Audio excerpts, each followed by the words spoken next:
This is Inside Indiana Business Radio for the afternoon of Friday, November 10th, 2023. I'm Kate Sharon. A team of IU researchers wants to find out if virtual healthcare programs can effectively supplement care for dementia patients and provide support for those who take care of them. The IU School of Medicine researchers, with a $686,000 grant from the National Institute on Aging Impact Collaboratory, will administer the Aging Brain Care Virtual Program, a first-of-its-kind effort to study remote dementia care across IU Health primary care clinics statewide. If successful, Dr. Alexia Tork, the study's co-principal investigator, said she hopes the program and its goals of creating more accessibility to specialized expertise in dementia can be replicated in healthcare systems across the country. The team has worked through IU Health's research review process and is now working with the Regent Strife Institute to identify patients who may be eligible to participate in the program. Researchers are looking for patients 65 years old or older who are living with dementia. The Indiana University Board of Trustees tabled a proposal to move much of the administration of the Kinsey Institute into a not-for-profit Friday after significant faculty and staff pushback, a petition of opposition with nearly 8,000 signatures, and a campus protest. The matter was to be discussed and voted on this afternoon at the trustees' scheduled meeting. Under the proposal, some of the institute's administrative and operating functions would be transferred to a not-for-profit, but its collections and archives would remain under university ownership. The move was proposed after state lawmakers earlier this year banned state funding from going to the often scrutinized sexual research entity. University leaders said tabling the decision means more time to develop what the not-for-profit would look like and how it would operate. In a 9-page letter and at the initial in-person meeting, Kinsey faculty and staff asked questions related to these topics that they said went unanswered. Former Shelbyville Representative Sean Eberhardt has signed paperwork to plead guilty to a federal felony charge related to his conduct as a lawmaker, specifically related to Spectacle Entertainment's bid to relocate 2 casinos from Lake Michigan to, quote, other areas beneficial to Spectacle. In a Friday morning release, the U.S. Attorney's Office of the Southern District of Indiana said he had conspired, quote, with others to solicit and receive the promise of future lucrative employment with a gaming company in exchange for support of legislation beneficial to the gaming company. An unidentified owner as Spectacle offered Eberhardt future employment as Spectacle with a salary of $350,000 in exchange for his support of the legislation, allowing the company to build casinos in Terre Haute and Gary, which he accepted. The transfer fee for such a move included in the legislation was reduced from $100 million to $20 and included beneficial tax incentives for Spectacle. A plea agreement in the case was filed Thursday evening. The plea to conspiracy to commit honest services fraud can include accepting bribes or kickbacks related to one's public service and includes a maximum punishment of 5 years imprisonment, a $250,000 fine, and 3 years of supervised release. The parties didn't agree to a sentence in the documents, but the government signaled it would recommend a sentence on the lower range based on information presently known.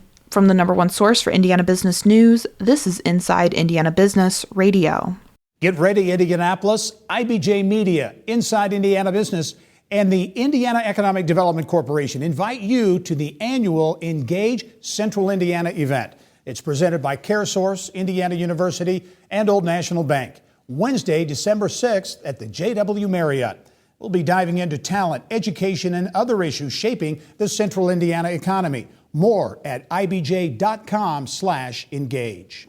Representative Bob Cherry announced Friday he won't seek re-election in 2024, retiring after serving out his current term. The Greenfield Republican will have served in Indiana's House of Representatives for 25 years, since 1998. His district, 53, includes parts of Hancock and Madison counties. Cherry is one of 3 long-serving GOP lawmakers to announce their retirement this fall. 2 others resigned early, prompting party insiders to select replacements. And one, Senator Jack Sandlin of Indianapolis, died unexpectedly in September.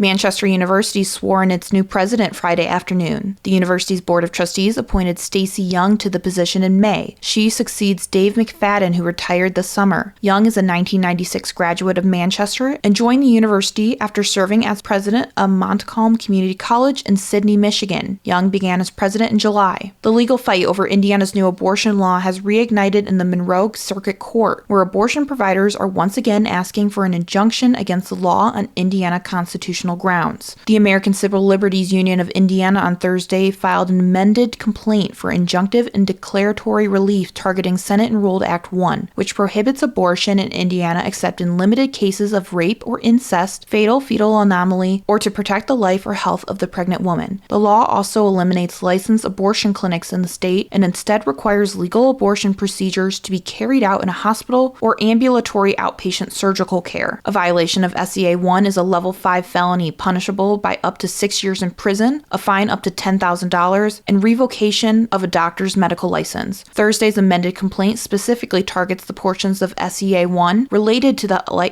life or health exception and the elimination of abortion clinics, alleging those portions violate Article 1, Section 1 of the Indiana Constitution.